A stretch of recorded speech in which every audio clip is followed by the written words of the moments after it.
desde Vergara y para todo el mundo. Una radio con propósito. Una radio con visión. Una radio para todos. El Libertador, 1210 AM.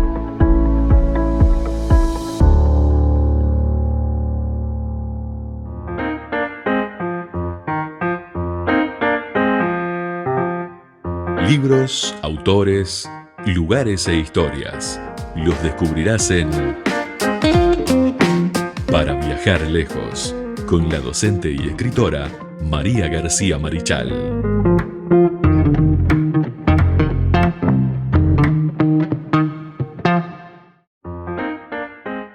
Continuamos en punto de partida aquí por la 1210 AM Radio El Libertador. Nueva columna de literatura para viajar lejos, como todos los martes los tenemos acostumbrados con esta columna con María García Marichal, a quien le damos la bienvenida. ¿Cómo estás, María? Muy bien, buenos días audiencia. Feliz de estar contigo, con la audiencia, en la radio, en este espacio que me encanta, para viajar lejos. Bueno, el gusto es nuestro de tenerte aquí, después de haber pasado por la entrevista con Sergio y también con José. Una charla muy linda que tuvimos y que vamos a tenerlo seguramente aquí en algún otro programa.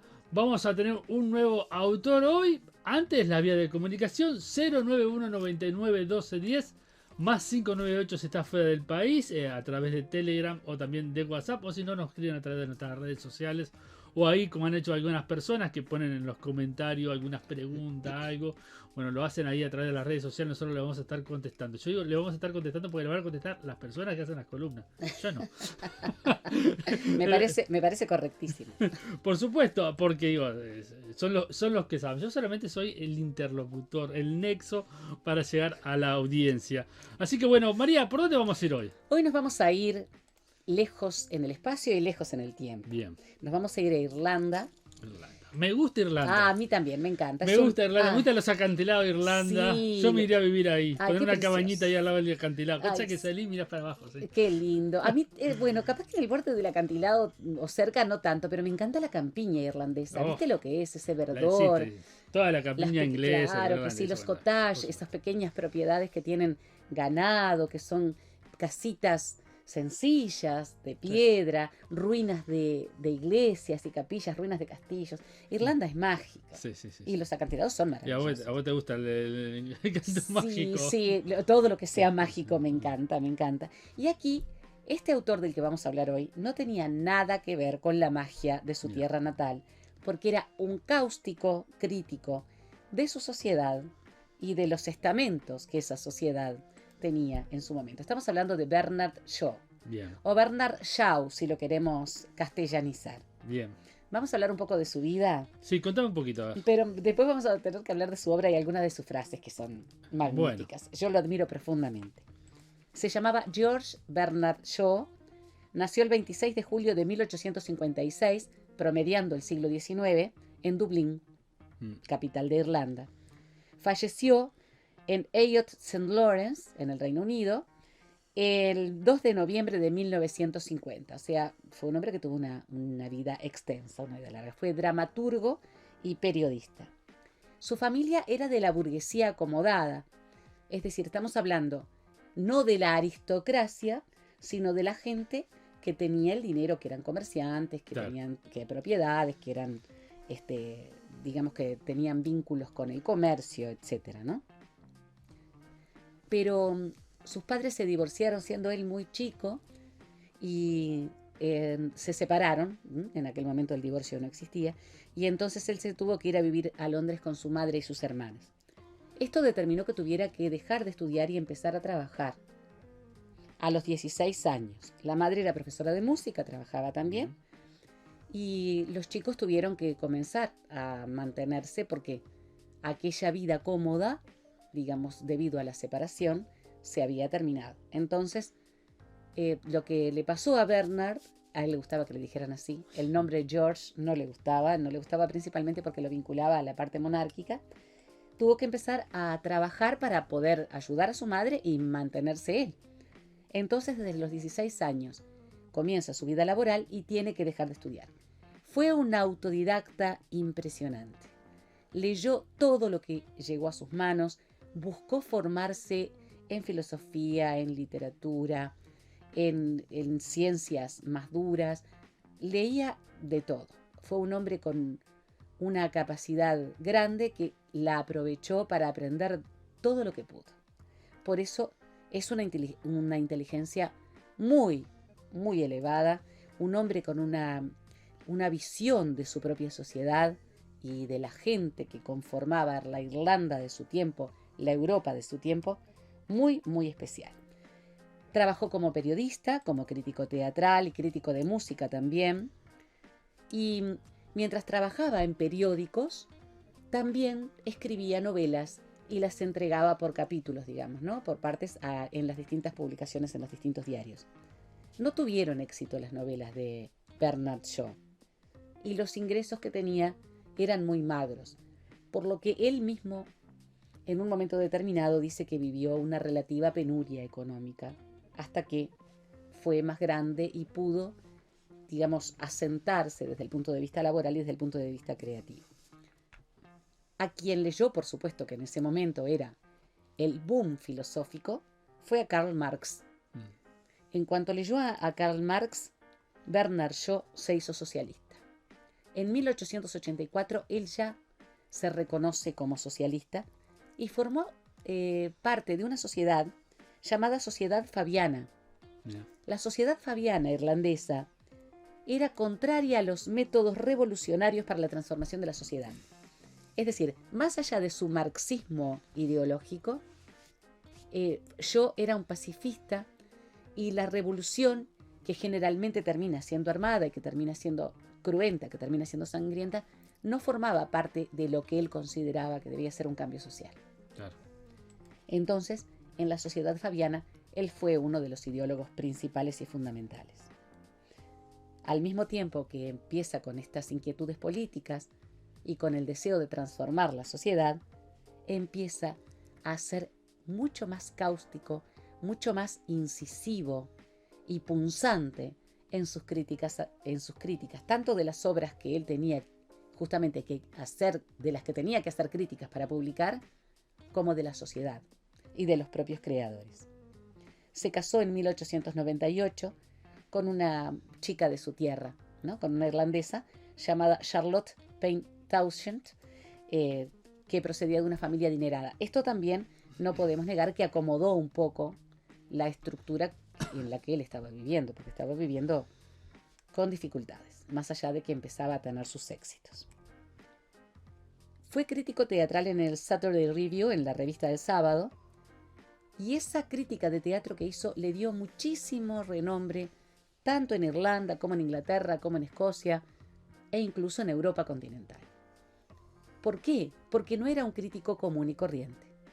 Era un crítico, como te decía, Carlos, como le decía a la audiencia, muy incisivo, muy cortante, muy punzante, y cuando tenía que ser lapidario lo era.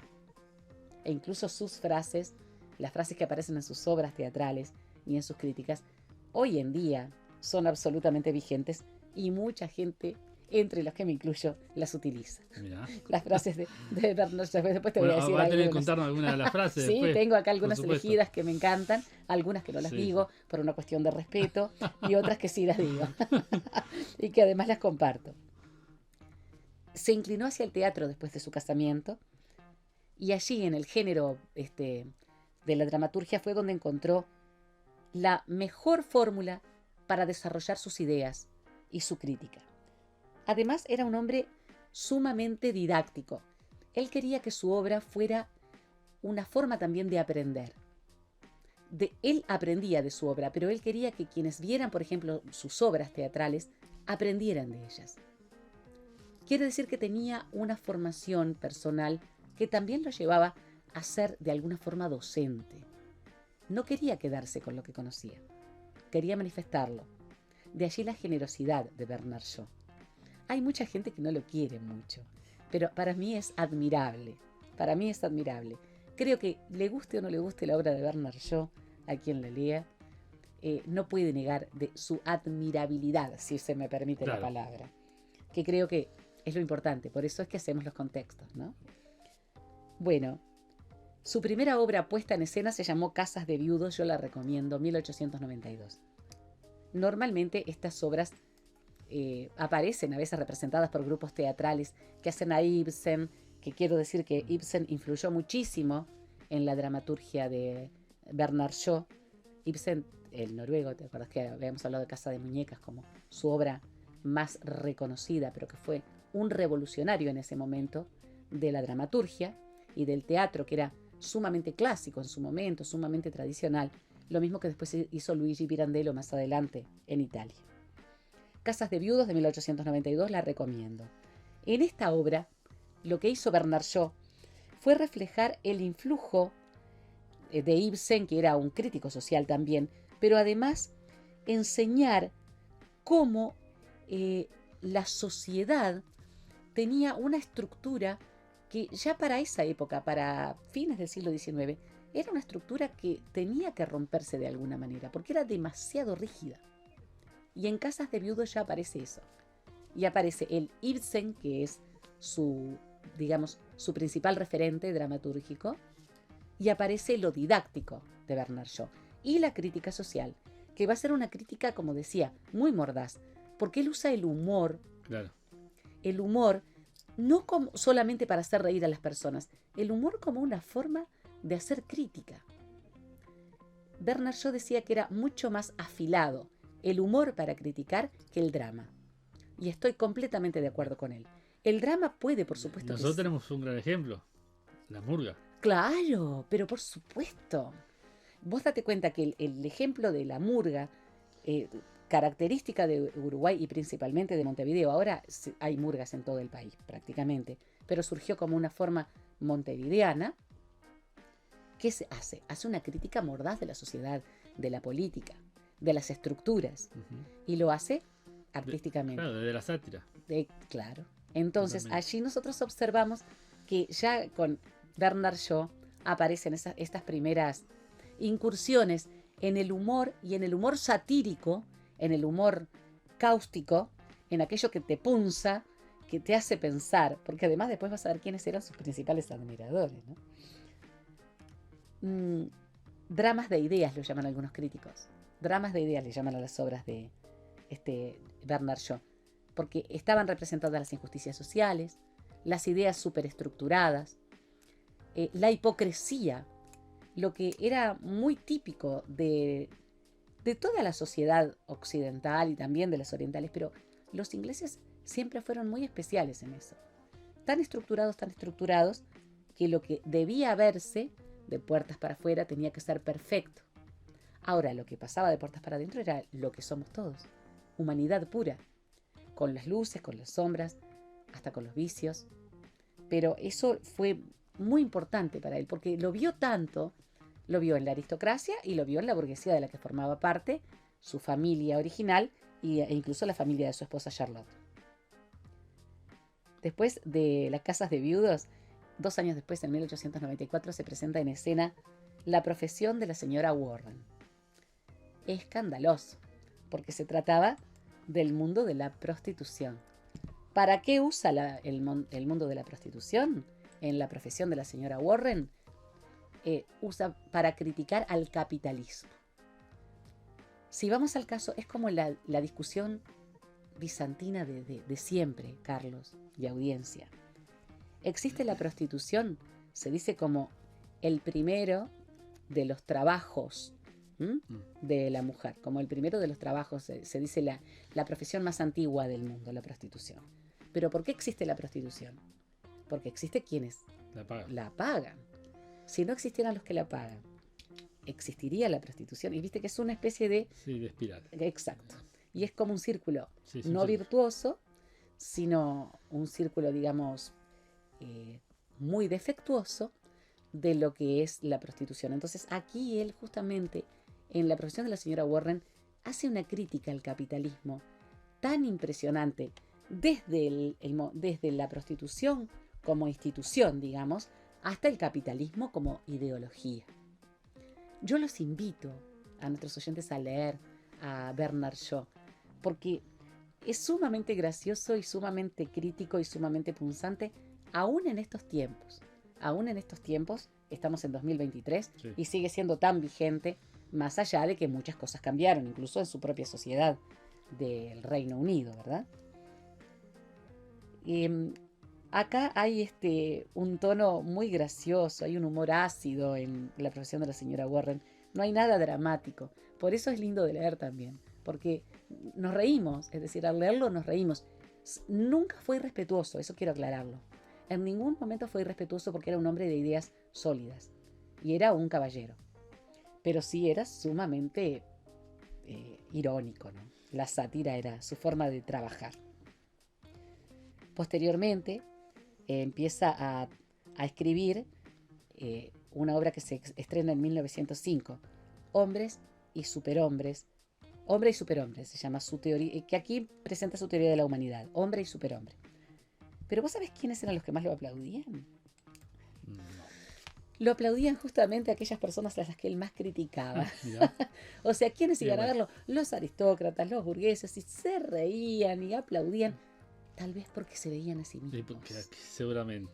Era un espejo de esa sociedad, Sí, sí. Bernard Shaw. Hemos visto varios autores británicos, ¿no? Tanto escoceses como ingleses e irlandeses, que hacen justamente una crítica a esa sociedad tan clasista, tan estructurada, Sí, sí, sí. tan incapaz de romper esas bases estructurales como era la del Reino Unido, de la Gran Bretaña e Irlanda del Norte, e Irlanda del Sur también, aunque en otro aspecto. Pero lo que hace Bernard Shaw es justamente mostrarles un espejo y decirles, bueno, ven, estos son ustedes, mírense. Y cuando se veían, se reían. Creo que eso es muy saludable, poder reírse de uno mismo, porque eso te permite después ampliar digamos, el ámbito de tus ideas, abrir un abanico de posibilidades que están más allá de las estructuras. Y creo que en eso fue muy, Sí, sí, sí. muy bueno el trabajo de Bernard Shaw. Hombre y Superhombre es realmente una muy buena obra que habla de la fuerza vital y trata principalmente del hombre como especie hacia un superhombre, no por una fuerza física ni nada por el estilo, sino trabajando su intelecto hacia formas más espirituales de vivir. Es otra cosa que quiero aclarar, ¿no? Era un hombre profundamente espiritual, más allá de su obra tan ácida, ¿no? Era un hombre con una espiritualidad profunda y él creía en la evolución del humano hacia un ser mejor. O sea, el humano es perfectible, lo decimos, pero también hay que creerlo. Y Bernard Shaw lo creía. Estaba muy influido también por pensadores como Nietzsche, como Henry Bergson. Y bueno, tuvo muchísimo éxito en la Europa continental antes que en Irlanda, por ejemplo. Incluso Inglaterra, Escocia, Gales no lo valoraban tanto. Lo valoraban más como crítico teatral que como creador. Claro. Y como periodista. Pero cuando presenta en Irlanda La isla de John Bull en 1904, esto fue antes de Hombre y Superhombre, fue aplaudido a rabiar. ¿Por qué? Porque vieron en esta obra, que yo no leí pero que sé aproximadamente cómo se desarrolla, a un creador en su máxima expresión. Allí llegó a la cúspide de su fama, tanto dentro de las islas como en el continente europeo, y por supuesto que traspasó el Atlántico, ¿verdad? Porque en Estados Unidos era muy celebrado, en Canadá y posteriormente en el Oriente, más adelante ya avanzado el siglo XX. Siguió trabajando en las críticas teatrales y en las críticas literarias, y por supuesto que sí, siguió escribiendo, lógicamente. Se considera que su obra magna es Pigmalión. La recomiendo. Pigmalión, la obra de Bernard Shaw. Es una obra que nosotros hemos visto en películas. Porque, digamos, ¿cuál es la temática de Pigmalión? Se trata de un caballero que ve a una florista, una chica que vende flores, muy campechana. Nosotros sabemos que las clases sociales, máxime en la Irlanda, Inglaterra, etcétera, de esos años, era extremadamente estamentada, y quiere transformarla en una dama. Entonces, lo primero que le enseña es fonética. increíblemente lo que quiso hacer Bernard Shaw con eso, además de la crítica de los estamentos sociales, fue perfeccionar la fonética de la lengua inglesa. ¿Te das cuenta? Y aquí tenemos películas que, por ejemplo, que digamos, la chica humilde, que es una florista o que es una mucama, a la que un caballero la hace una dama, pero primero le tiene que enseñar a hablar correctamente y lo que los ingleses aman, las buenas maneras. Es decir, vos si tenés en una mesa inglesa se entiende. los platos y los cubiertos. Y los cubiertos. Claro, tenés... ¿Para qué tanto cuando uno le alcanza? Con 2 me alcanzan. Nosotros decimos eso, pero bueno, viste que hay el tenedor. ¿Sabes que me recuerda Mujer Bonita? Claro. Bueno, Mujer Bonita tiene mucho que ver. Y hay una película con Audrey Hepburn, que no me acuerdo ahora cómo se llama. Fíjate vos que poco cinéfila soy, que es una película sumamente celebrada, que trata justamente también de una chica humilde a la que un caballero quiere transformar en una dama. Además es muy linda, pero tiene que empezar a hablar bien y a tener buenas maneras. Lo que buscaba yo en esta obra, principalmente en Pigmalión, era que se hablara bien. Es decir, las personas pueden hablar bien, no importa en qué clase social nazcan. Claro. Hay una cuestión de aprendizaje. Y eso, por eso se dice que Pigmalión es muy didáctica. Es muy linda la obra. ¿Qué falta hacer hoy en día? Claro, pero por supuesto, siempre. El otro día vi una... Siempre, Carlos. Sin ánimo de ofender a la gente que le gusta esta cosa bien. No, claro que no. El respeto es fundamental. Están viendo un partido de fútbol y salta un reggaetonero y yo no entendí nada de lo que dijo. Claro. Balbuceaba para mí. Claro, hay un problema con estos géneros musicales nuevos y no estoy haciendo una crítica negativa ni nada por el estilo, porque tú, que sos mucho más joven que yo, percibís eso, ¿no? A mí lo que me pasa es que de pronto una música linda, una buena cadencia y hasta una letra que puede ser buena, hay algunas que son muy discutibles y algunas que yo, por cuestiones hasta éticas, sacaría totalmente. Del mercado, pero hasta algunas cuestiones hasta poéticas, están cantadas entre dientes. ¿Qué sucede? Que para quien cantó alguna vez en su vida, quien estudió canto, y entre nuestros oyentes debe haber, y yo canté en parte de mi vida hasta profesionalmente, es fundamental que pronuncies bien. Uh-huh. Esto, por ejemplo, Bernard Shaw lo defendía a muerte, el pronunciar bien. Claro. No solamente el hablar bien, el pronunciar bien. Yo no entiendo. Me pasa lo que a ti. No entiendo cuando se balbucea o cuando se canta entre dientes. Y yo quiero escuchar. Para bien o para mal, quiero escuchar. Por supuesto. Y son géneros musicales que están muy de moda y que son muy válidos porque, lógicamente, en nuestra juventud tiene que cambiar los parámetros. Pero bueno, busquemos no sé, algunas estrategias, ¿no? Me acuerdo de algo que me contó mi esposo acerca de mi amigo querido Abel Soria, que presentó Una luz en uno de mis libros, Una luz en el arcón. Abel, un gran creador, un poeta finísimo y un humorista de primera. Abel Soria siempre defendía los nuevos géneros. Tan es así que en un determinado momento, a instancias de Abel Soria, se hizo una especie de contrapunto entre un payador y un rapero. A Abel Soria le encantaba el rap. Le encantaba. Estamos hablando de un folclorista, ¿verdad? Sí. Y un poeta que hoy tendría 80 y tantos ubicamos, años. Sí.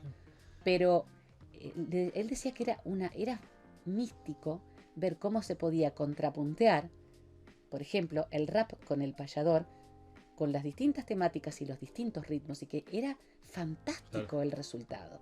Es decir, no es negarlo, es tratar de purificarlo de alguna forma, ¿no? De limarlo, no sé.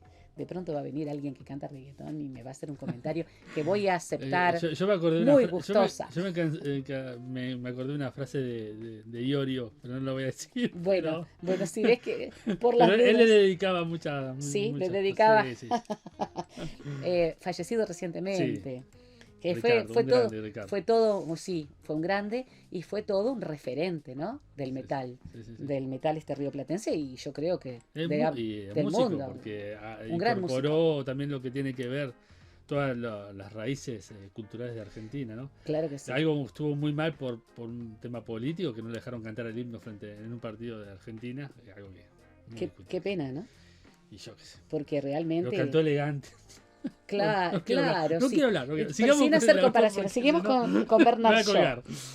Quería decirte además que, bueno, el protagonista de Pigmalión se llama Henry Higgins y es inefable. Y la florista, que va a ser una dama, también es inefable.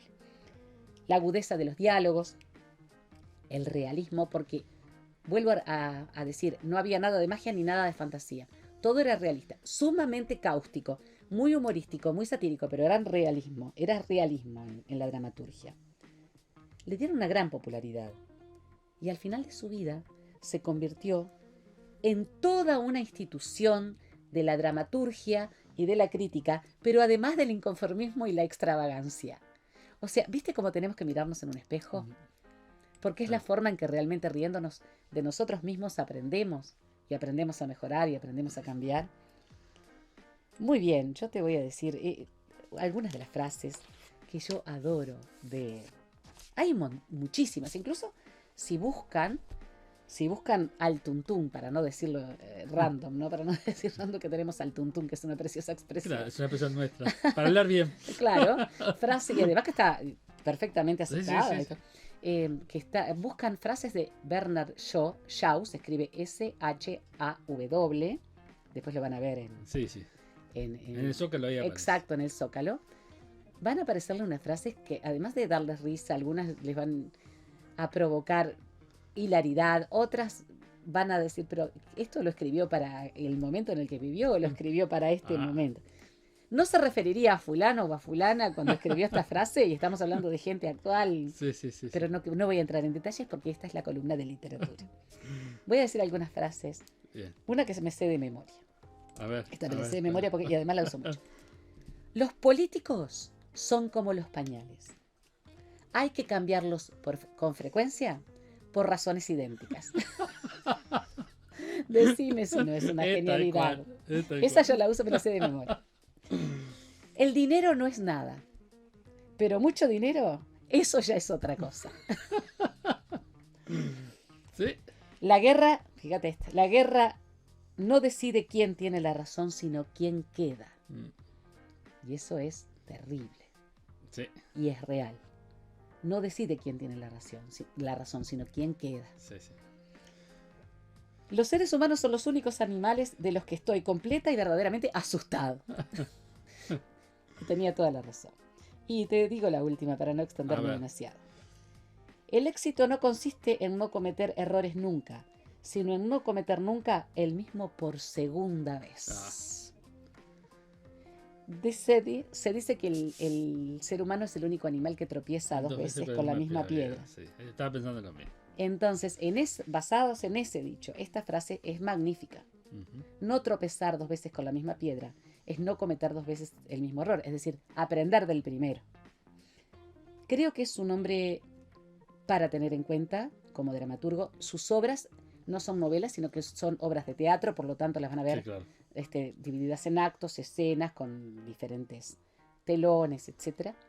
Pero son muy agradables de leer, son sumamente dinámicas, con reflexiones profundas, con momentos de gran hilaridad y con una didáctica desde el punto de vista, para nosotros no de la lengua, porque los originales están en inglés, pero sí desde el punto de vista del comportamiento y desde el punto de vista de las actitudes.